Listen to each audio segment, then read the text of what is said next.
ఈరోజు రేపు ఇంకా 24 గంటల్లో ఎన్నికలు మొదలు కాబోతున్నాయి, పోలింగ్ మొదలు కాబోతున్నాయి.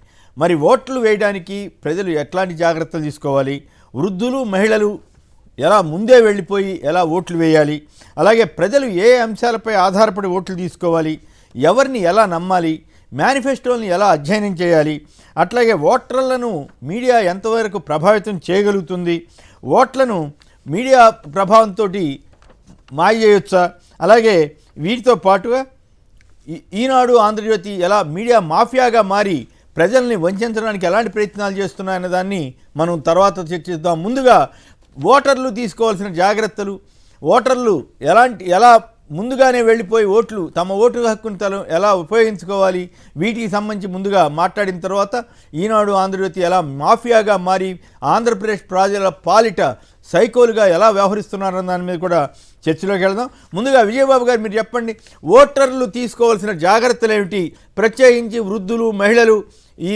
ఎండాకాలంలో పాటించవలసినటువంటి విషయాలు ఏమిటి, వీటి మీద మీ అవగాహన చెప్పండి. ఏ అంశాల ఆధారంగా ప్రజలు తమ ఓటును నిర్ణయించుకుంటే మంచిదని మీరు సూచిస్తారు? అయితే ఎక్కడ రాజకీయ పార్టీల ప్రస్తావన కానీ నేతల ప్రస్తావన కానీ లేకుండానే మనం ఈ రోజున చర్చ నడుపుకుందాం.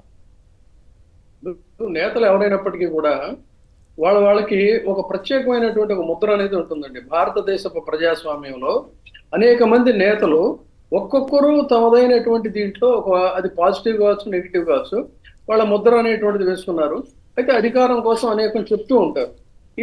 మనం ఒకరిద్దరి నాయకుల యొక్క వాళ్ళ యొక్క లక్ష్యాలు కానీ లేకపోతే వాళ్ళు బహిరంగంగా ప్రజలకు అప్పీల్ చేసింది కానీ చూసినట్టయితే ఒక నాయకుడి యొక్క లక్ష్యం ఎలా ఉంటుందంటే, ఏది ఏమైనా సరే అధికారం కోసం మనం ఏమైనా సరే అధికారమే పరమావధి, దానికోసం ఏం చేసినా కూడా పర్వాలేదు, సొంత వాళ్ళని వంచినా పర్వాలేదు, కాకపోతే ఏంటంటే తన రక్తం తన తర్వాత ఇంకొక తన వారసత్వం కూడా ఉండాలి, దానికోసం మనం ఏం చేసినా పర్వాలేదు అనేటువంటిది ఒక లక్ష్యం ఒకటి ఉంటుంది. ఇంకొక నాయకుడు లక్షణం ఎలా ఉంటుందంటే, ఎందుకు అధికారాన్ని జాగ్రత్తగా పదిలం చేసుకోకుండా ఇంత దుందుడుకుగాను ఇంత దీనిగా వేగంగా వెళుతున్నారు దేనికంటే, ఆయన చెప్పే సమాధానం ఎలా ఉంటుందంటే, నాకు నా అధికారం యొక్క లక్ష్యం ఏంటంటే రేపు నేను మరణించిన తర్వాత కూడా జనం నా గురించి చెప్పుకోవాలి, నేను మేలు చేశానా లేదా అనేది చెప్పుకోవాలి అని చెప్పి అంటాడు. ఆ మాట అన్నప్పుడు నాకు ఇవాళ మనం పొద్దునే చర్చ పెట్టుకున్నాం కాబట్టి గీతలో ఒక అద్భుతమైనటువంటి శ్లోకం ఉంటుందండి. యస్మిన్ స్మృతి పదం ప్రాప్తే దృష్టే స్మృతి ఉపాగతే ఆనందం యాంతి భూతాని జీవితం తస్య శోభతే అంటాడు. మనిషి ప్రపంచంలో అనేక జీవరాశులు ఉన్నాయి, కానీ మనిషి యొక్క లక్షణం ఏంటంటే యస్మిన్ స్మృతి పదం ప్రాప్తే, ఎవరైతే మన స్మృతిలో గుర్తుకొస్తారో లేకపోతే ఎవరైతే మన ఎదురుగా తారసపడతారో, వాళ్ళు గుర్తొచ్చినా వాళ్ళు ఎదురుగా తారసపడినా ఆనందం యాంతి భూతాని జీవిత, అటువంటి వాళ్ళని చూడగానే ఒక రకమైనటువంటి ఆనందం, అవ్యక్తమైనటువంటి అనుభూతి కలుగుతుంది. అటువంటి వారి జీవితమే శోభావం అని చెప్పని గీతలో చెప్తారు. అంతే తప్ప చీచి ఏం బతుకురా ఇది, ఎందుకు ఇంత వయసు వచ్చి కృష్ణారామ అనుకోను లేకపోతే సమాజం కోసం సేవ చేయటమో సామాజిక సేవా కార్యక్రమాలు ఉండక ఇంత దారుణంగా ఇంత వంచనగా చేయాల్సినటువంటి అవసరం ఉందని జనం అసహించుకునేటువంటి జీవితాలు, అవేం జీవితాలండి, వాటి ప్రయోజనం ఏముంటుందో చెప్పండి. సో ఇది నాయకుల్లో ఆబోటి వాళ్ళు ఉన్నారు, ఇలాంటి వాళ్ళు ఉన్నారు. కాబట్టి అయితే ఓటర్లు ఎప్పుడు కూడా చైతన్యవంతులండి. వాళ్ళు ఏమనుకుంటామంటే, మనం ఏదో బ్రహ్మాండమైనటువంటి ఆధునిక పోకడలతో ఉన్నాం, మనకే అన్నీ తెలుసు, వాళ్ళు ఎక్కడో విలేజెస్లో ఏదో గుడిసెల్లోనో లేకపోతే అక్కడో మారుమూల ప్రాంతాల్లో పడి ఉన్నారు, వాళ్ళకి ఏదో ఒక ఎరేస్తే సరిపోతుందని. కానీ భారతదేశ ప్రజాస్వామ్యంలో, భారతదేశం కాదు అసలు ప్రజాస్వామ్య వ్యవస్థలోనే మనం మేధావులు అని చెప్పి అనుకుంటే మనకంటే అద్భుతమైన మేధావులు ఓటర్లని వాళ్ళు ఎప్పుడూ నిరూపిస్తూనే ఉంటారు. అందుకని ఖచ్చితంగా చరిత్ర అటువంటి వాళ్ళనే ఎప్పుడు గుర్తుపెట్టుకుంటుంది. అయితే ఏంటంటే ఒక్కొక్కసారి భ్రమలు కలుగుతాయి. కాకపోతే ఇప్పుడు ఒక చైతన్యం అనేటువంటిది వచ్చింది ఈ సమాజంలో, వాళ్ళు కూడా చాలా చైతన్యవంతులయ్యారు. అందుకని డెఫినెట్గా ఏ గీతా వాక్కుల్లో ఒక వ్యక్తికి అన్వయం అవుతాయో అటువంటి వ్యక్తినే ఖచ్చితంగా ప్రజలు ఎన్నుకుంటారు. ఈ కుట్రలు కుహకాలు జనాలు చీకొట్టినా కూడా తుడుచుకుపోయేటువంటి వ్యవహారంతో ఇవాళ మాట్లాడిన మాటకి నిన్న మాట్లాడిన మాటకి పోలిక పొంతన ఉండదు. తర్వాత అలాంటి వాళ్ళతోనే అందరూ కూడా అంటే ఒకే తరహా ఇది మనకి ఇంగ్లీష్లో సామెత ఉన్నట్టుగా అందరు ఆ బాపతగాళ్ళంతా ఒక చోట చేరతారు.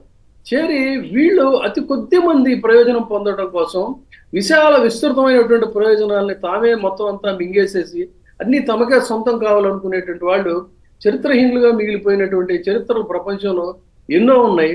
అందుకని ఓటర్ ఎప్పుడు కూడా విఘ్నతతో, వివేకంతో, వివేచనతో, తాత్కాలిక ప్రలోభాలకి ఎక్కడా కూడా లోనవ్వకుండా ఆలోచించి చేయాల్సినటువంటి సమయం కాబట్టి ఇది ఖచ్చితంగా నేను అనుకోవటం వాళ్ళు ఒకవేళ ఇటు ఏదైనా ఎర వేసినా కూడా ఆ ఎరకి గురి కాకుండా వాళ్ళు తమదైనటువంటి చైతన్యాన్ని ప్రదర్శిస్తారని. తర్వాత ఇక్కడే ఇంకొక చాలా స్పష్టమైన విషయం చెప్తున్నానండి. Empty vessels make much noise అంటాం. ఈ దాన్ని నేనే అన్వయించుకుంటున్నానంటే ప్రస్తుత సమాజంలో urban vessels making much noise. Urban ఇప్పుడు మనతో సహా కలిపి మనకేంటి ఇక్కడ మనకు అందుబాటులో మాధ్యమాలు ఉన్నాయి, అన్ని రకాల ఇది ఉంది, మన గొంతు 10 మందికి వెళ్ళేటువంటి అవకాశం ఉంటుంది. అటువంటి పరిస్థితుల్లో ఏంటంటే అబ్బో మనమే అంతా శాసించేస్తున్నాం, మనమే అంతా చేస్తున్నాం అని. కానీ అంతకు మించి మారుమూల ఉండేటువంటి ప్రాంతాల్లో ఉండేటువంటి జనం ఎవరైతే ఉన్నారో వాళ్ళకి వాళ్ళ యొక్క భావాల్ని, వాళ్ళ యొక్క దీన్ని గళాన్ని వినిపించడానికి అవకాశం ఉండకపోవచ్చు. కానీ ఓటు అనేటువంటి ద్వారా వాళ్ళు అద్భుతమైన భాషలో వాళ్ళు సమాధానం చెప్తారు. అది అర్బన్ కీను దీనికి ఉన్న తేడా. దీన్ని మీకు ఎగ్జాంపుల్ చెప్పాలంటే ఇన్ని కబుర్లు, ఇన్ని మాటలు మాట్లాడి ఇంత పెద్ద ఏదో మనం మేధావులు అని చెప్పుకునేటువంటి వీళ్ళు, మేము నాగరికులు అని చెప్పుకునేవాళ్ళు మహానగరంలో, హైదరాబాద్ వంటి ఒక మహానగరంలో నివసిస్తున్నటువంటి పౌరులు మనం చూసాం. గతంలో జరిగినటువంటి ఎన్నికలు చూస్తే అసలు ఎంత దారుణమైన ఓటింగ్ శాతం అండి. వాడు నిద్ర లేచి రాత్రుల వరకు నెట్ఫ్లిక్స్లు, ఆఫ్లిక్స్లు, ఈ పెట్టుకొని చూసి ఓటు మన బాధ్యత, ఓటు వేయాలనేటువంటిది లేదు. కాబట్టి ఎంత పూర్ పర్ఫార్మెన్స్ అండి. గతంలో చూస్తే నాగరికులు, వాళ్ళు నాగరికులు అని చెప్పుకుంటారు. ఓటైన వాడు నాగరికుడు ఎలా అవుతాడు? అందుకని ఎప్పుడూ చైతన్యం అంతా కూడా పల్లెల్లోనే ఉంటుంది. ఆ పల్లెలు ప్రకాశిస్తాయి. ఆ పల్లెల కోసం ఎవరైతే సేవ చేశారో ఖచ్చితంగా వాళ్ళనే ప్రజలు ఎన్నుకుంటారు అనేటువంటిది నా నిశ్చిత అభిప్రాయం. రైట్. శాస్త్రి గారు, విజయవాడ. శాస్త్రి గారు నమస్కారం, మాట్లాడండి. అయితే రాజకీయ పార్టీల పేర్లు కానీ నేతల పేర్లు కానీ ప్రస్తావించకుండా సమాజానికి మీరు ఎలాంటి సందేశం ఇవ్వబోతున్నారు?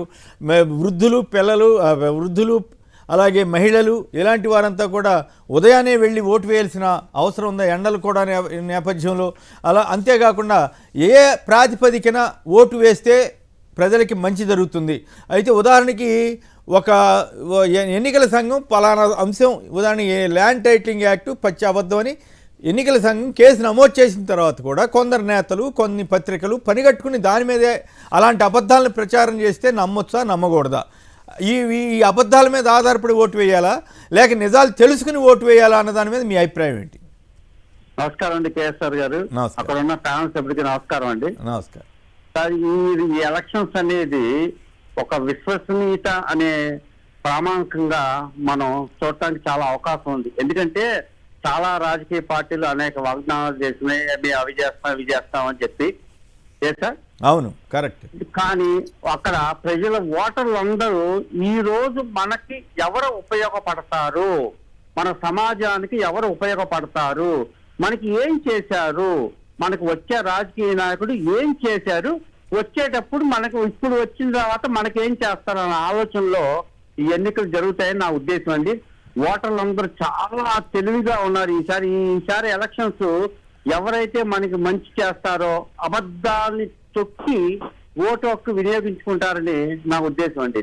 నెక్స్ట్ ఆ టైటిల్ ల్యాండింగ్ అనేది సిఇఓ చెప్పిన, ఎలక్షన్ కమిషన్ చెప్పినా, సెంట్రల్ గవర్నమెంట్ చెప్పినా కానీ ఇలాగే కంటిన్యూ చేశారు. కానీ ఓటర్లు వాళ్ళు ఉచ్చులో ఏం పడరండి, వాళ్ళకి తెలుసు, అన్ని తెలుసు అండి. అందుకని కంపల్సరిగా ఓటు హక్కు వినియోగించుకొని మంచి గవర్నమెంట్ ఎన్నుకుంటారని నా అభిప్రాయం సార్. రైట్. కృష్ణరాజు గారు చెప్పండి, మనం ఈనాడు, ఆంధ్రజ్యోతి మీడియా మాఫియాగా ఎలా మారిందన్న దాని మీదకి మళ్ళీ వెళదాము. ఫస్ట్ ఓటర్లకు మీరు ఇచ్చే సూచన ఏమిటి? ఎంత తొందరగా ఓటు వేసుకోవాల్సిన అవసరం ఉంది? ఉదయాన్నే వెళ్ళటం, అలాగే ఇతరత్ర ఏ ప్రాతిపదికన ఓటు హక్కు వినియోగించుకుంటే బాగుంటుంది? ఎవరిని నమ్మాలి, ఎవరిని నమ్మకూడదు? సార్, మన భారతదేశ ప్రజాస్వామ్యంలో ఇంచుమించు మనందరూ కూడా ఓటర్లే. అయితే ఈ ఓటర్లకు వచ్చేటప్పటికి వివిధ రాష్ట్రాల్లో ఉన్న ఓటర్లకి ఆంధ్రప్రదేశ్ లో ఉన్న ఓటర్లకి ఒక తేడా ఏమిటంటే ఇతర రాష్ట్రాల కన్నా విభిన్నంగా ఆలోచించే సత్తా ఉన్న ఓటర్లు ఎవరైనా ఉన్నారంటే వారు ఆంధ్రప్రదేశ్ ఓటర్లు మాత్రమే. ఎందుకంటే గత ఎన్నికల్లో మీకు దేశవ్యాప్తంగా సుమారు 60% ఓట్లు పోలైతే ఆంధ్రప్రదేశ్ లో 80% ఓట్లు పోలేనియండి. అర్ధరాత్రి 2-3 గంటల వరకు కూడా లైన్ లో నుంచొని అంటే నిద్రాహారాలు మాని తమ ఓటు హక్కును వినియోగించుకున్న ఘనత ఆంధ్రప్రదేశ్ ఓటర్లది మాత్రమే. ఇది సార్. రెండోది వీరి విజ్ఞత అనేది మనం ఇందాక అనుకున్నట్టు వీరు మిగతా భారతదేశంలో ఉన్న మిగతా ఓటర్లకు భిన్నమైన తీర్పును గతంలో ఇచ్చారు, భవిష్యత్తులో కూడా ఇస్తారు. వారు ఎక్కడా కూడా ప్రలోభాలకు లొంగినట్లుగా మనకి సమాచారం లేదు. ఎందుకంటే గత ఎన్నికలకు ముందు ఒక రాజకీయ పార్టీ పసుపు కుంకుమ అని చెప్పి అలాగే అన్నదాత సుఖీభవం అని చెప్పి దాదాపు 15 నుంచి 16 వేల కోట్ల రూపాయలు ప్రజలకు ఇచ్చినప్పటికీ కూడా ప్రజలు వాటిని తిరస్కరించి తమకు ఏ పార్టీ అయితే ఇష్టమో, ఏ పార్టీ అయితే తమకు భవిష్యత్తు బాగుంటుందో ఆలోచించి వారు ఓట్లు వేశారు. అంటే ఇక్కడ ఏమవుతుందంటే ఓటర్లకి మనం ఈ రోజున పెద్దగా సందేశాలు ఏమక్కర్లేదు. వారు మనకన్నా కూడా భిన్నంగా ఆలోచిస్తున్నారు, మనకన్నా బాగా ఆలోచిస్తున్నారు. తమకి ఎటువంటి ప్రభుత్వం కావాలో అటువంటి ప్రభుత్వం తెచ్చుకుంటున్నారు. రెండోది సార్, ఇక్కడ ఆంధ్రప్రదేశ్కి వచ్చేటప్పటికి ఇంకొక ప్రత్యేకత ఏంటంటే మనం అనుకున్నట్టు ఇందాక పూర్వకాలంలో కూడా ఆంధ్రప్రదేశ్ లో ఒక ప్రజాస్వామ్య వ్యవస్థలు అనేవి ఉండేవి. ప్రజలతో కూడిన సభలు కూడా ఉండేవండి. అవి వారు అంటే వివిధ రంగాలకు చెందిన సభికులు ఆ సభలో ఉంటే ఆ రాజు వారితో కూడా చర్చించి నిర్ణయాలు తీసుకున్న సందర్భాలు చాలా ఉన్నాయి. అలాగే మీకు మన పక్కనే ఉన్న ఉత్తర మేరూరులో ఉన్న ఒక దేవాలయంలో ఒక పెద్ద శాసనం ఉంది సార్. అది ఆ శాసనం ఒక గొప్పదనం ఏంటంటే అసలు ప్రజాస్వామ్యం అంటే ఏమిటి, దాన్ని ఎలా నిర్వర్తించాలి, ఎవరిని ఎన్నుకోవాలి, ఎన్నుకున్న తర్వాత వారి బాధ్యతలు ఏమిటి, ఇవన్నీ కూడా ఆ ఉత్తర మేరూరు శాసనంలో ఉంది. ఆ ప్రాంతంలో ఆనాడు ఈ ఆంధ్ర ప్రాంతానికి చెందిన వారు కూడా దాంట్లో భాగమై ఉన్నారు. అంటే ఈ ఓటర్లు లేకపోతే ఈ ఓటింగ్ సంబంధించి ఆంధ్రప్రదేశ్ ఓటర్లు ఎప్పుడు కూడా చాలా ఉత్సాహంతో ఒక పండుగలాగా వారు ఈ కార్యక్రమంలో పాల్గొంటున్నారు. ఒక సమంజసమైన తీర్పుని ఇచ్చుకుంటూ వస్తున్నారు. ఫలితంగానే మీకు ఫర్ ఎగ్జాంపుల్ మీకు ఆ ఎమర్జెన్సీ టైం తర్వాత ఆ సమయంలో కూడా ఇందిరాగాంధీ గారు దేశం అంతా ఓడిపోయినప్పటికీ కూడా ఏపీలో ప్రజలు ఏమైనా ఎన్నుకున్నారు. తర్వాత ఆవిడ శక్తివంతమైన నాయకురాలుగా ఎదిగింది. అంటే ఇవన్నీ చూస్తామంటే ఆంధ్రప్రదేశ్ ఓటర్లు ఎప్పుడు కూడా సరైన నిర్ణయం తీసుకున్నారు తప్ప రెండోది అంటే వారు ఎప్పుడు కూడా ఈ సముచితమైన ఉచితాలను ఆదరిస్తున్నారే తప్ప అనుచితమైన ఆచరణ సాధ్యంగాని ఉచితాలను ఆచరించటం లేదు. అయితే అబద్ధాలు నమ్ముతారా, నిజాలు నమ్ముతారా? అబద్ధాలు ఎంత మేరకు ప్రభావితం చేస్తాయి? ప్రజలు అబద్ధాలు నమ్మి ఓటేసే పరిస్థితి ఉంటుందా? లేదండి. ఇప్పుడు హనుమంతుడి ముందు కుప్పి గొంతుల్లాగా అని మాట్లాడుతున్నాం మనకి. అది అలాగే ఈ ఓటర్ అనే ఒక మహాశక్తిమాన్ ముందు ఎటువంటి మీడియా ఎన్ని అబద్ధాలు చెప్పినా, ఏ రాజకీయ నాయకుడు ఎన్ని వేషాలు వేసినప్పటికీ కూడా ఈ ఓటర్లు ప్రలోభాలకు గురవటం లేదు, ప్రభావానికి గురవటం లేదు. వారు తమ నిర్ణయాన్ని చాలా స్పష్టంగా చెబుతున్నారు. ఇంకొక విషయం ఏంటంటే మన ఏపీకి వచ్చినప్పటికీ ఎక్కడ కూడా మన ఏపీలో మన ఓటర్లు ఈ డిసైసివ్ గా నిర్ణయిస్తారండి. అంతే తప్ప ఒక పార్టీకి అంటే 2 పార్టీకి దగ్గరగా సీట్లు ఇచ్చి ఒక అనిశ్చితకి కారణమయ్యే పరిస్థితిగా ఇప్పుడు వాళ్ళు చేయలేదు. ఇది ఒక మనకి ఒక ఇంపార్టెంట్ ఫీచర్ సార్ మనకి అక్కడ. కాబట్టి అంటే వీళ్ళు చెప్పే ప్రలోభాలు కావచ్చు, అబద్ధాలు కావచ్చు, ఏవి కూడా ఓటర్లు నమ్మటం లేదు. ఈ ఎవరైతే ప్రలోభాలకు చేయాలనుకుంటున్నారో, ఎవరైతే అబద్ధాలు చెప్పాలనుకుంటారో వారికన్నా భిన్నమైన ఆలోచనలతో తెలివిగానే ఓటర్లు, ముఖ్యంగా ఆంధ్రప్రదేశ్ ఓటర్లు ఉన్నారు. రైట్. సత్యనారాయణ గారు అమలాపురం నుంచి. సత్యనారాయణ గారు చెప్పండి, అబద్ధాలు నమ్ముతారా, నిజాలు నమ్ముతారా? పిల్లలు, వృద్ధులు, మహిళలు ఎర్లీ మార్నింగే వెళ్ళి వేయటానికి సిద్ధమవుతున్నారా? అందరికీ నమస్కారం అండి. నమస్కారం. ఈ ఆంధ్రప్రదేశ్ లో ఎన్నికలు జరుగుతున్న వేళ నిన్న నుంచి సోషల్ మీడియాలో ఒక విష ప్రచారం ప్రారంభించారండి. అది పులివెందుల గూండాలంట ప్రతి నియోజకవర్గంలో ప్రవేశించి లక్షల చేతిలో పెట్టేసి చేతి మీద ఇంకు మార్కులు వేసేస్తారటండి. ఇవన్నీ అబద్ధాలన్నీ మనం ఎందుకు ప్రచారం చేయటం. వాళ్ళు ఆ పచ్చి అబద్ధాలు ప్రచారం చేస్తున్నారు కొన్ని వర్గాల వాళ్ళు. ఉదాహరణకి నేను వాకింగ్కి వెళ్తే ఒక ఆయన ఎవరు అడుగుతున్నారు, మీ మీద ఏదో వేస్తున్నారంటే మీరు కనపట్టలేదంట కదా, మీరు నాకు కనపట్టారు ఏంటి అని అడుగుతున్నాడు. ఏం చేస్తాం, ఇక వాళ్ళు ఇష్టారాజ్యంగా అబద్ధాలు ప్రచారం చేస్తున్నారు. దయచేసి అటువంటి వాటి ప్రభావాలకి లొంగవద్దని చెప్పి నా సూచన. రైట్, మీరు చెప్పినట్లు అటువంటివన్నీ అబద్ధాలనే సంగతి జనానికి అర్థమైంది కదా. ఇప్పుడు ల్యాండ్ టైటిలింగ్ యాక్ట్ మీద కొన్ని రాజకీయ పార్టీలు కానీ కొన్ని పత్రికలు కానీ విపరీతమైన విష ప్రచారం చేశాయి. ఎన్నికల సంఘం వాటి మీద కేసు పెట్టింది, అయినప్పుడు కూడా ఆగట్లేదు. దానికి మనం ఏం చేస్తాం? ఇక అది అబద్ధాలను నమ్మాలా వద్దా అనేది ప్రజలు తేల్చుకోవాల్సిన సమయం ఆసన్నమైంది. సత్యనారాయణ గారు, ఇక నీలకంఠేశ్వర రెడ్డి గారు హైదరాబాద్ నుంచి. నీలకంఠేశ్వర గారు నమస్కారం, మాట్లాడండి.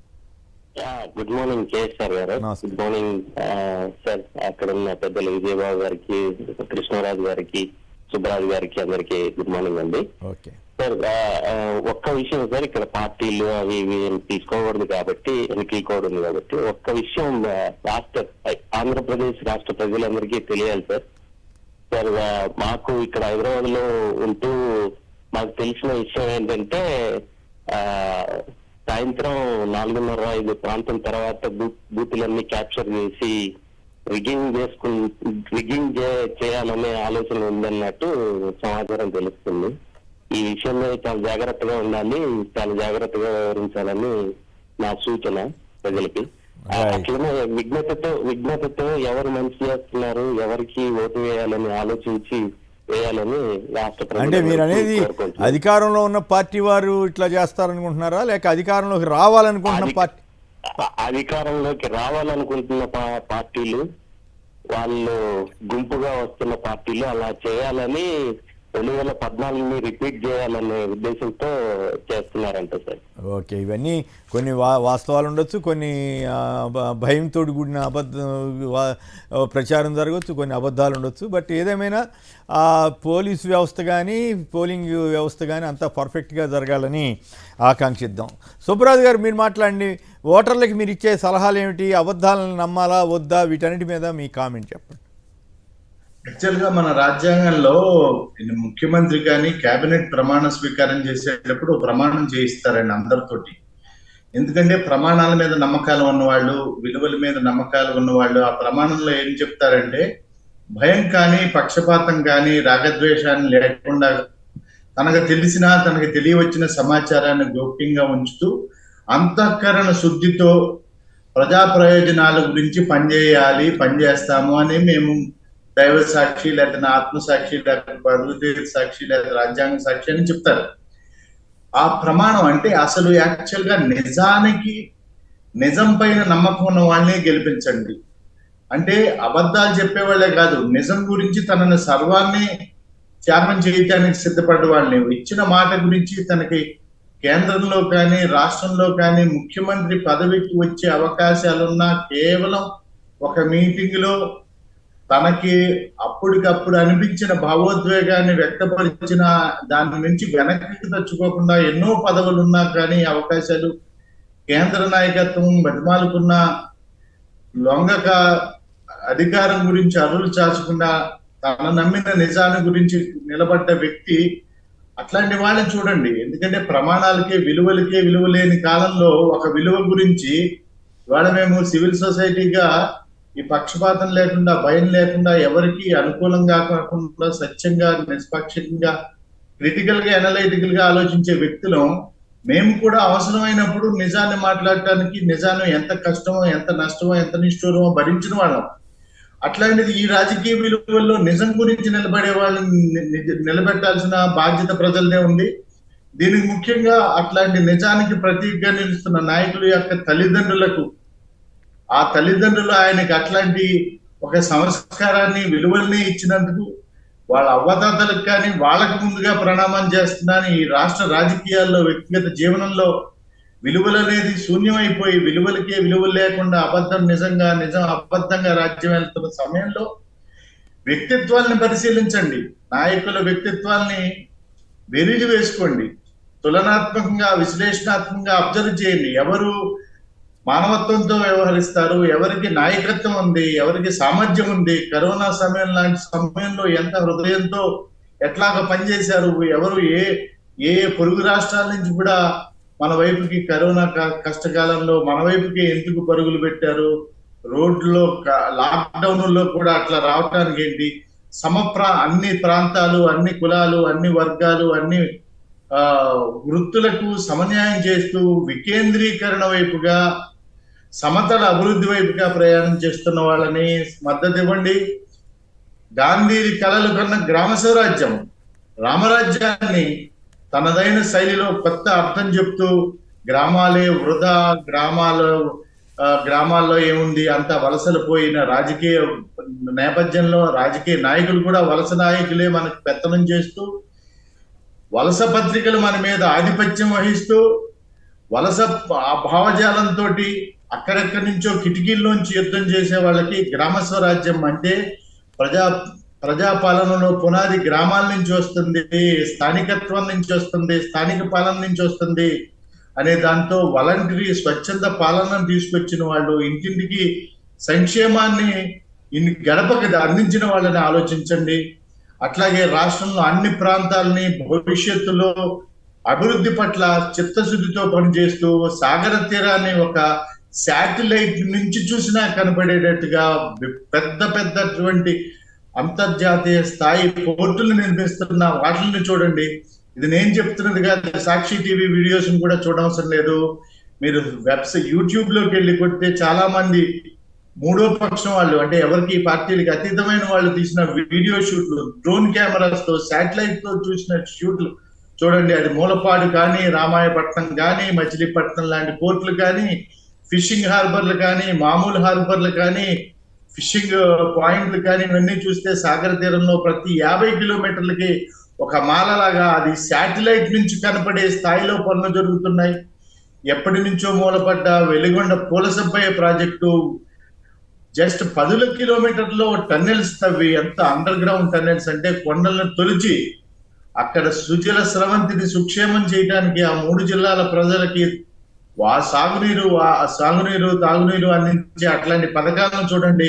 నక్కపల్లి లాంటి ప్రాంతంలో ఒక రాబోతున్న ఇండస్ట్రియల్ క్లస్టర్ చూడండి. అన్నవరం కాకినాడకి వస్తున్న ఫార్మాసిటీని వ్యతిరేకించిన వాళ్ళని చిత్తుగా ఓడించండి. అతిపెద్ద ఫార్మాసిటీ మనకి రాబోతుంది అన్నవరానికి కాకినాడకి మధ్యలో, అవి చూడండి. అట్లాగే ఫార్మా హబ్ కి వ్యతిరేకించిన వాళ్ళని దృష్టిలో పెట్టుకోండి. తీర ప్రాంతంలో ఇంతవరకు ఆదాయ వనరుగా మారిన ఆక్వాకి సంబంధించిన వాటిలో ఇప్పుడు వస్తున్న ఫిషింగ్ హార్బర్ లో ఇవే కాకుండా, ఫిషింగ్ పాయింట్లే కాకుండా ఒక ఆక్వా యూనివర్సిటీ గుర్తు చేసుకోండి. అట్లా ఒక గిరిజన యూనివర్సిటీ వస్తుంది తొలిసారిగా. అట్లాగే స్కిల్స్ యూనివర్సిటీ వస్తుంది. గత 50-60 ఏళ్ల పాలనలో ఒక ముఖ్యమంత్రి కాదు, 10 సార్లు ముఖ్యమంత్రులు అయిన వాళ్ళు కూడా ఒక్క యూనివర్సిటీని కూడా తీసుకురాని వాళ్ళు ఇప్పుడు 4 పోర్ట్లు, 8 ఫిషింగ్ హార్బర్లు, 17 మెడికల్ కాలేజీలు, అన్ని కొత్త జిల్లాల్లో ఇంటిగ్రేటెడ్ డిస్ట్రిక్ట్ కలెక్టర్ ఆఫీసులు, అన్ని సమాచార ప్రభుత్వ కార్యాలయాలన్నీ. ఓకే సుబ్రాజ్ గారు, మరి మీరు మళ్ళీ ఎవరైనా విమర్శలకి చేసే విధంగా మీరు దయచేసి మాట్లాడొద్దు. నేను చెప్తుంది ఆబ్జెక్టివ్ అయినప్పటికీ కూడా, ఆబ్జెక్టివ్ ఇవన్నీ కళ్ళ ముందు కనపడేవి, కరెక్ట్ అయినప్పటికీ కూడా మనం వాటి జోలికి వెళ్ళకుండా ఉంటేనే బెటర్. నిన్నటి వరకు జరిగిన ప్రచారం అంతా చూసాం కదా. ఇప్పుడు ఓటర్ల యాంగిల్లో వాస్తవాలకు అనుగుణంగా వెళ్ళండి అని చెప్పడం ఒకటి 2 ఎగ్జాంపుల్ చెప్పొచ్చు, కానీ మొత్తం అంతా చెప్తే మళ్ళీ అది ఏదన్నా కావాలని చెప్పారని మీ మీద విమర్శ, ఆరోపణ రావచ్చేమో. నేను నా సొంతంగా మాట్లాడట్లేదు సార్, నేను వీడియోస్ చూశాను. ఆ డ్రోన్ వీడియోస్ చూస్తే యాక్చువల్ గా ఎట్లా ఉంటుందంటే, అవి చూస్తే ఆ ప్రాంత ప్రజలు తెలుసుకోవాలి ప్రతి జిల్లాలో రాబోతున్నది ఏంటి కొత్తగా. కొత్త జిల్లాలు ఏర్పడిన చోట్ల కలెక్టరేట్ ఆఫీసులు వస్తున్నాయండి, ఇంటిగ్రేటెడ్ కలెక్టర్ ఆఫీసులు ఎకరాల్లో వస్తున్నాయి, వస్తున్నాయి ఆ ప్రాంతాల్లో. ఇవన్నీ తెలుసుకోవాలి. అక్కడ ఏమేం జరుగుతున్నాయి రాష్ట్రంలో అంటే మీరు చెప్పదలిచింది ఏంటంటే, రాష్ట్రంలో గతంలో ఏం జరిగింది, ఇప్పుడేం జరుగుతోంది, గతంలో ఏం జరగలేదు, ఇప్పుడేం జరగట్లేదు, వీటిని దృష్టిలో ఉంచుకుని ప్రజలు నిర్ణయాలు తీసుకోవాలి. అభివృద్ధి, సంక్షేమం, వీటి మీద ఏ రాజకీయ పార్టీ ఎలాంటి హామీలు ఇస్తోంది, వాటిలో ఏది ఆచరణ సాధ్యం, ఏది కాదు, ఏది విశ్వసనీయత ఉన్నది, ఏది విశ్వసనీయత లేనిది అనే దాని మీద ఆలోచించి నిర్ణయాలు తీసుకోమని చెప్పడం మీ ఉద్దేశం అయినప్పటికీ కూడా డైరెక్ట్గా సబ్జెక్ట్లోకి వెళ్తే మళ్ళీ ఏదన్నా తలనొప్పి వస్తుందేమో మనకు తెలియదు కదా. రైట్, అజయ్ కుమార్ గారు విజయవాడ నుంచి. అజయ్ కుమార్ గారు నమస్కారం, మాట్లాడండి. రైట్. శ్రీనివాస్ గారు హైదరాబాద్ నుంచి. శ్రీనివాస్ గారు నమస్కారం, మాట్లాడండి. నమస్తే కొమ్మనేని గారు. నమస్కారం, మాట్లాడండి. అక్కడ ప్యానెల్లో ఉన్న విజయబాబు గారికి అందరికి నమస్తే అండి. నమస్తే, మాట్లాడండి. ఆంధ్ర ప్రజలు కోరేది ఒకటండి, మంచిగా పనిచేసే వాళ్ళు ఓటేయాలని కోరుతున్నామండి. అది అట్లా తప్పులేదు. ఎవరు మంచిగా చేశారు, 5 ఏళ్ళు ఎవరు అండగా ఉన్నారు, ఎవరు బాగా పనిచేశారు, వీటిని ఆధారం చేసుకుని ఓట్లు వేయండి అని చెప్పండి. దీంతోపాటు వృద్ధులు మహిళలంతా కూడా ఉదయాన్నే పోలింగ్కి వెళ్తే మంచిదేని మనం ప్రచారం చేయడం కూడా అవసరం అవుతుంది. అంతేకాకుండా వృద్ధులు అలాగే వికలాంగులు ఇట్లాంటి దివ్యాంగులు వీళ్ళందరికీ కూడా వాళ్ళు ఓటు హక్కు వినియోగించడానికి వెళ్ళినప్పుడు పోలింగ్ సిబ్బందితోటి కాకుండా వాళ్ళ సొంత మనుషులను తీసుకుని వెళ్ళి వేస్తే బెటర్ అని కొందరు సూచిస్తున్నారు. అంటే పోలింగ్ సిబ్బంది మీద అనుమానం అని కాదు, బట్ అనవసరమైనటువంటి విషయాలు ఇవి రాకుండా ఉండటం కోసం, అనవసరమైన అపోహలు ఇట్లాంటివి రాకుండా ఉండటం కోసం కూడా కొందరు ఇట్లాంటివి కూడా సూచిస్తున్నారు. మరి వాస్తవంలో ఎలా ఉంటుందో చూద్దాం. ఇక తర్వాత విజయబాబు గారు మళ్ళీ మాట్లాడండి. మీడియా మాఫియా దాని గురించి పెడదాం. ఈనాడు, ఆంధ్రజ్యోతి ఇంత దారుణంగా ఈరోజు సైతం వికృత రూపాన్ని ప్రదర్శిస్తూ ఈ మీడియాకున్న విలువల్ని మొత్తం తుడిచేసిన వైనం మీరు చూసుంటారు కదా ఇవాళ పత్రికల్లో. వీటి మీద మీరేమంటారు? ఇది మనం పదే చెప్పుకుంటున్నామండి. చాలా అత్యంత బాధాకరమైనటువంటిది. ఎందుకంటే మీడియా అంటే ఒక సత్యనిష్టతో ఎంత దీనిగా మనం పనిచేసామంటే, అలాంటిది ఒక చిన్న పొరపాటు చేయాలన్నా, లేకపోతే ఒక నైతికంగా ఏమన్నా తప్పు చేయాలన్నా కూడా అది ఏదో ఒక అసిధారావ్రతంగా పనిచేసినటువంటి మీడియా, అందులో భారతదేశంలో సంగతి అలా ఉంచినట్లయితే తెలుగునాట స్వాతంత్రోద్యమానికి అక్షరాయుధాలు అందించి, రైతు ఉద్యమాలు లాంటి వాటన్నిటికీ కూడా చేయూతనిచ్చి, జనాల్ని ఉద్యమాల కోసం ఉరకలెత్తించినటువంటి చరిత్ర తెలుగు జర్నలిజానికి ఉందండి. ఎంతో మంది మహానుభావులు తమ జీవితాలను పూర్తిగా అంకితం చేశారు జర్నలిజం కోసం.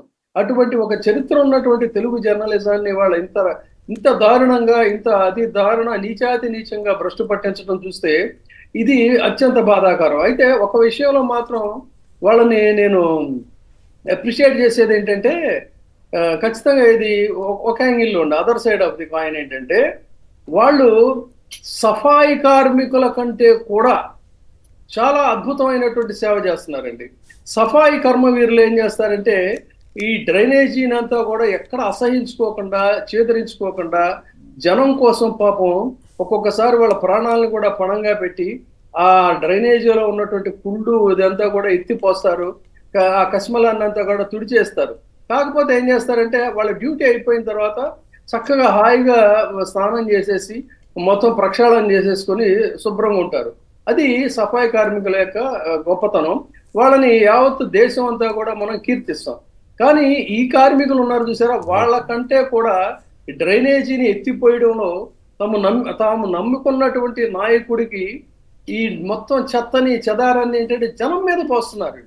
వాళ్ళేమో కస్మలాన్ని పక్కకు తొలగిస్తామంటే, వీళ్ళు జనం మీద పోయటమే కాకుండా శారీరకంగా, మానసికంగా ఆ బురదలో దొర్లి ఆ రకంగానే తయారైపోయినటువంటి పరిస్థితి చూసినట్టయితే, ఇది వీళ్ళు ఒక తరహా సఫాయి కార్మికులు. ఈ కుళ్ళు, ఈ రొచ్చు, ఈ డ్రైనేజీ ఇదంతా సమాజం మీదకి ఎత్తిపోయేటంలో వాళ్ళు కూడా అందులో మానసికంగా, శారీరకంగా కూడా ఇదే ఇంకా వాళ్ళకి ఆ వాసన తప్ప ఇంక వేరేది పట్టదండి. అందుకని పూర్తిగా అదే దీంట్లో దొర్లుతున్నటువంటి, ఆ రుచిలో దొర్లుతున్నటువంటిది చూసినట్టయితే ఒక మాట చెప్పాల్సిన పరిస్థితి ఇక్కడ అనివార్యంగా ఉంది.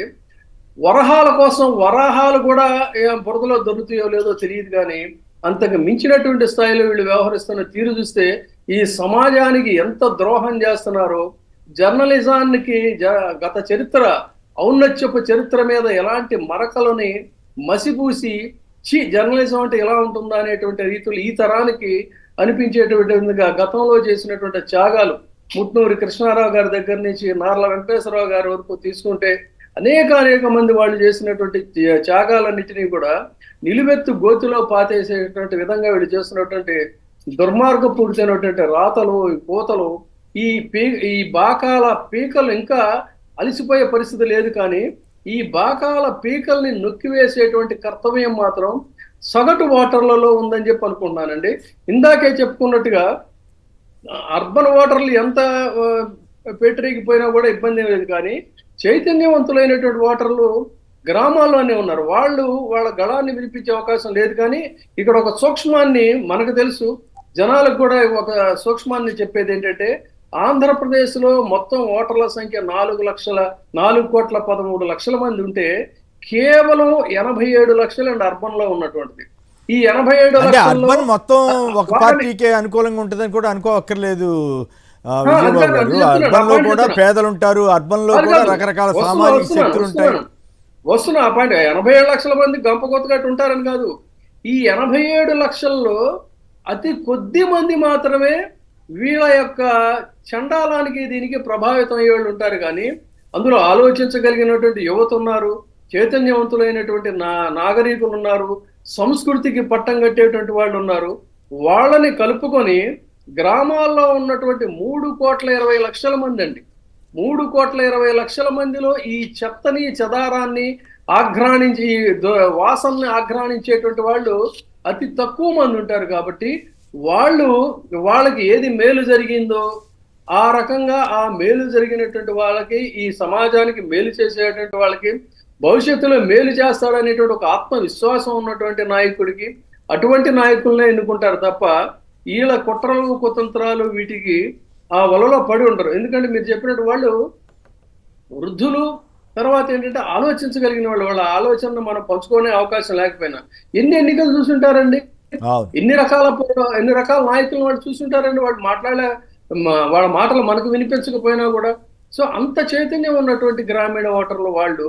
ఇక్కడ ఈ సమాజానికి వచ్చినట్టయితే ఇంకొక మాట కూడా చెప్పదలుచుకున్నాం. ఇందులో మీరు అన్నట్టుగా ఈ 87 లక్షల ఓటర్లలో కూడా ఆలోచించగలిగిన మేధావులు ఉన్నారు. ఉదాహరణకి అంటే నాలుగుపై నేషనలిజం, పలుకుల్లో పేట్రియాటిజం, ఆచరణలో ఆపర్చునిజం, ఇదే నేటి నీచ రాజకీయం అనేటువంటి విధంగా మారిన ఈ పరిస్థితుల్లో వాళ్ళు కూడా ఏం ఆలోచిస్తున్నారంటే, ఉదాహరణకి భక్తిని తీసుకుందామండి. భక్తి అనేటువంటిది ఇప్పుడు మీరు భక్తులే, ఇక్కడ ఉన్నటువంటి వాళ్ళందరూ భక్తులే, నేను భక్తుడినే. భక్తి అనేటువంటిది మన వ్యక్తిగతం. కానీ దీన్ని రాజకీయం చేసి రాజకీయంలో ఆచరించేటువంటిది ఉండదు. రామో విగ్రహాన్ ధర్మ, రాముడు ధర్మానికి ప్రతిరూపం.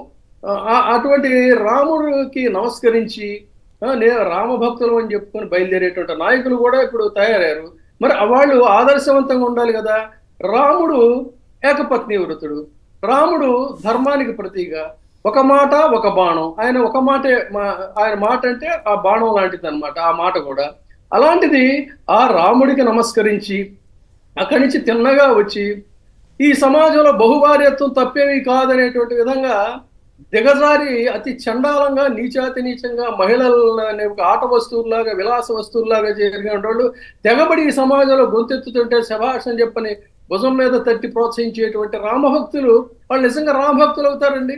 అదేవిధంగా నిన్న ఒక మాట చెప్తాం, ఇవాళ ఒక మాట చెప్తాం. నిన్న నువ్వు దొంగ అంటాడు, ఈ రోజు వచ్చి ఆయన్నే మీరందరూ ఎన్నుకోండి అని చెప్పాను. అంటే ఎటుపోతుంది ఈ రాజకీయం? ఏంటి నైతికత, ఏమిటి భక్తి, ఏంటి ఇది భక్తి అంటారా? వీళ్ళని భక్తులు అంటారా? ఎంత అవకాశవాద రాజకీయం మరి చూస్తే ఎంత బాధ అనిపిస్తుందండి చెప్పండి.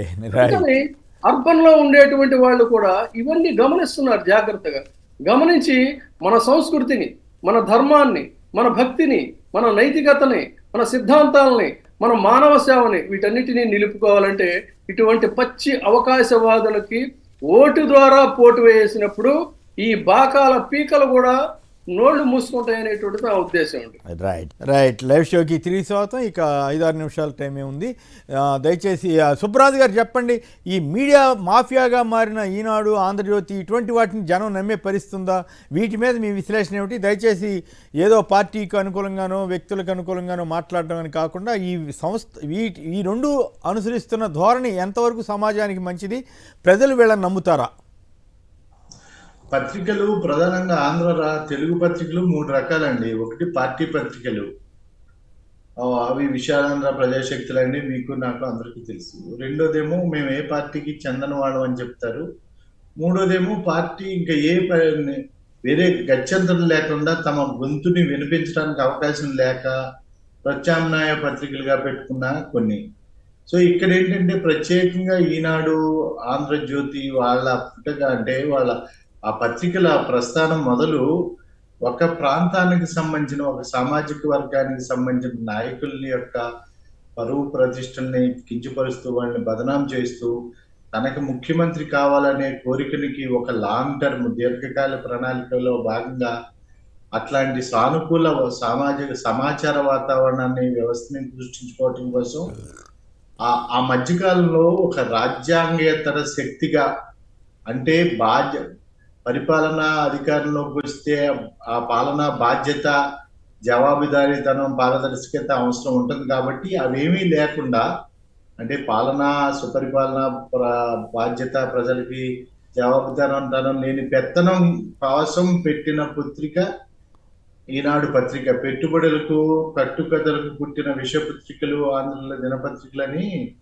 అప్పట్లో శ్రీశ్రీ గారు ఈ రెండోసారి ఎన్నికలప్పుడు రాసిన అది ఇప్పటికీ ఖచ్చితంగా సరిపోతుంది. అంటే ఆయనకి వ్యక్తిగతంగా ముఖ్యమంత్రి కావటానికి అట్లాంటి ఒక దశల రూపంలో అంటే ఒక 20 years ఎంతో లాంగ్ టర్మ్ విజన్ పెట్టుకుని అప్పట్లో అధికారంలో ఉన్న పార్టీలో ఉండే నాయకులందరికీ వాళ్ళు నియంత్రులని, వాళ్ళ అవినీతి పరులని, వాళ్ళ అసమర్థులని, వాళ్ళు ఫ్యూడలిస్టులని అంటే పెత్తందారులని, జమీందారులని, ఫ్యాక్షనిస్టులని, హింసా ప్రవృత్తి గలను వాళ్ళని లేదంటే చాలా చిన్నగా చూపిస్తే అప్పటి ముఖ్యమంత్రి ఒకరినైతే ఒక హెలికాప్టర్ పెట్టి ఆయన చుట్టూ ఒక తాడు కట్టి ఒక బొమ్మలాగా ఇట్లాగా అందరు ముఖ్యమంత్రుల్ని అప్పట్లో అందరు పెద్దల్ని అందరు గౌరవనీయమైన వాళ్ళని కూడా అపహాస్యం చేస్తూ తన ఏంటంటే ఒకవేళ అవకాశం వస్తే తనే ముఖ్యమంత్రి కావాలని దానికి ప్రసారాన్ని గురించి మొదలు టైం అయిపోవచ్చిందండి. కృష్ణరాజు గారు కూడా మాట్లాడాలి, దయచేసి కంప్లీట్ చేయండి. అందుకనే దీంట్లో ఒక 3 అంశాలు ఉన్నాయండి. ఆయన వ్యక్తిగత ప్రయోజనాలు అంటే పదవీకాంక్ష, రెండోది ఏంటంటే అధికార బాధ్యత లేని పెత్తనం చేయటం, మూడోది వాళ్ళ యొక్క చిట్ ఫండ్ కంపెనీకి సంబంధించిన ఈ వ్యాపార నిర్వహణలో ప్రభుత్వాలు, నిఘా సంస్థలు జోక్యం చేసుకోకుండా తమ వ్యాపారాన్ని కాపాడుకోవడానికి పుట్టిన పత్రికలు ఈ దినపత్రిక. కాబట్టి వాళ్ళకి వ్యక్తిగత ప్రయోజనాలు ఉన్నాయి. అవి నిష్పక్షం కాదు, కాదు, అట్లాగే సత్యసంధమైనవి కూడా కాదండి. రైట్. కృష్ణరాజు గారు ఫైనల్ గా చెప్పండి. ఈనాడు ఇక్కడ నాకు టెక్నికల్ ఇష్యూ వచ్చిందండి, దానివల్ల నేను ఫాలో అవ్వలేకపోయాను. ఈనాడు ఆంధ్రజ్యోతి మీడియా మాఫియాగా మరి ప్రజల్ని ఏమార్చడానికి చేస్తున్న ప్రయత్నాలు సఫలమవుతాయా? ప్రజలు అబద్ధాలు నమ్ముతారా, వాస్తవాలు నమ్ముతారా అన్నది ప్రశ్న. సార్ ఇక్కడ ఆంధ్రప్రదేశ్ లో ఒక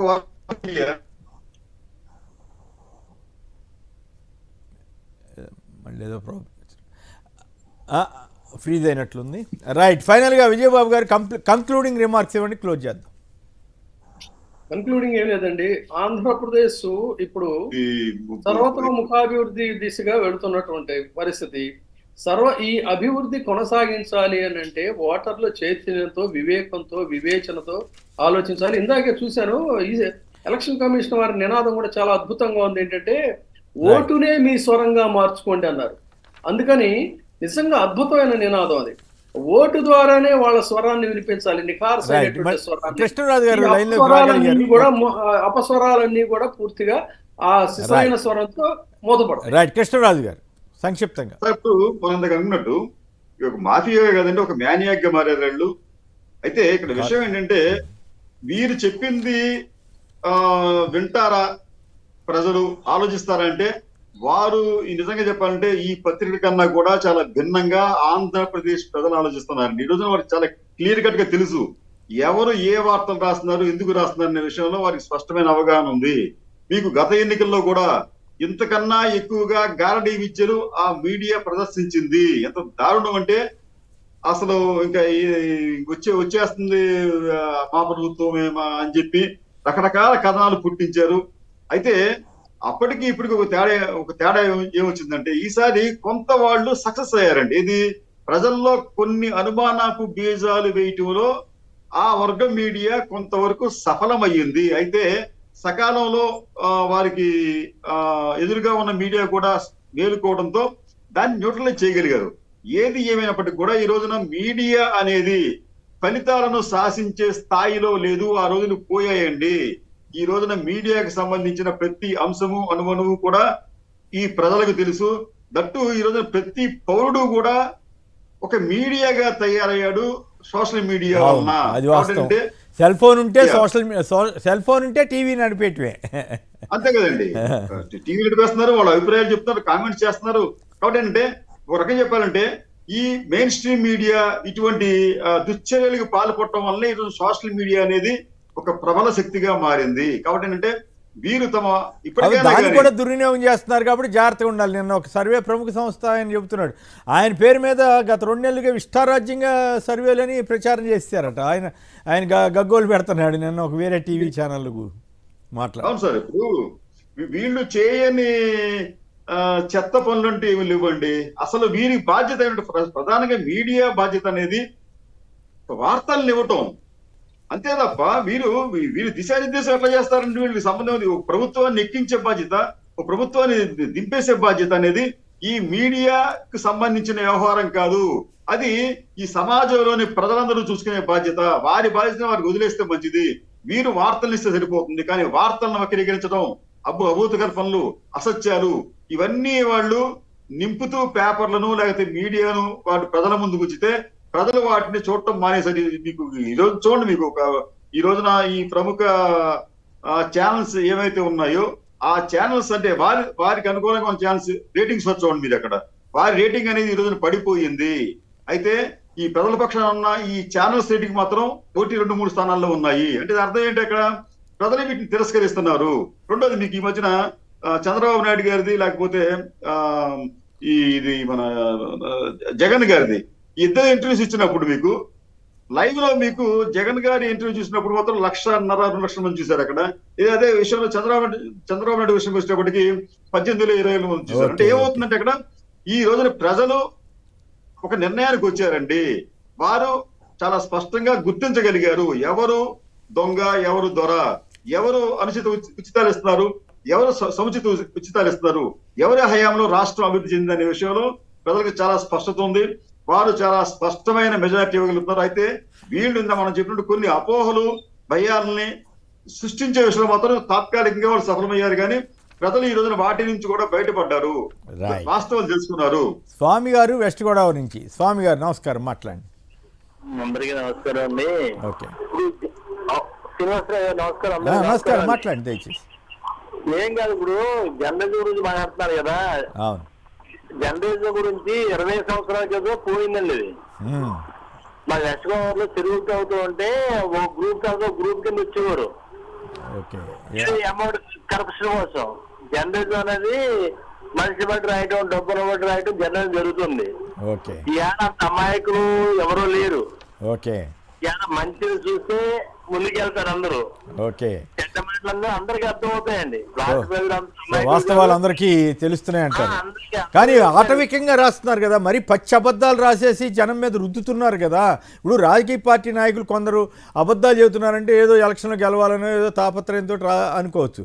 కానీ ఒక బాధ్యత కలిగిన విలువలతో నిర్వహించవలసినటువంటి ఈనాడు ఇటువంటి పత్రికలు కొన్ని మరీ అచ్చంగా ఒక రాజకీయ పార్టీ కొమ్ముగాసినా తప్పులేదు, కానీ మరీ పచ్చి అబద్ధాలను ఎదుటి వాళ్ళ మీద రుద్దటం. పోనీ వాళ్ళ విధానాలు రాస్తున్నారంటే అది రాయట్లేదు, వాళ్ళు ఏ రకంగా మేలు చేస్తారంటే అది రాయట్లేదు.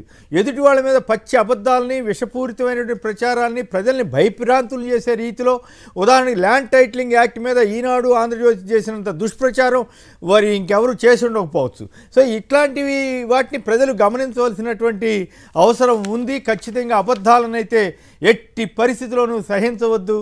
వీరు ఆటవిక రాజ్యాన్ని నడపాలనే ఉద్దేశంతో ఈనాడు రామోజీరావు కానీ, ఆంధ్రజ్యోతి రాధాకృష్ణ వంటి వారు విశ్వ ప్రయత్నం చేస్తున్నారు. ప్రజలు గెలుస్తారా లేక ఈ మీడియా మాఫియా గెలుస్తుందా? అబద్ధాలు గెలుస్తాయా, నిజాలు గెలుస్తాయా? వీటి మీద నిజాలే గెలవాలి, నిజమే నిలవాలి, ఖచ్చితంగా సత్యమే గెలవాలని ఆకాంక్షిస్తూ ఇక చివరిగా మన సుబ్బరాజు గారు, కృష్ణరాజు గారు, విజయబాబు గారు అందరికి కూడా ధన్యవాదాలు. ఇది నేటి వార్తా విశ్లేషణ కార్యక్రమం. నమస్కారం.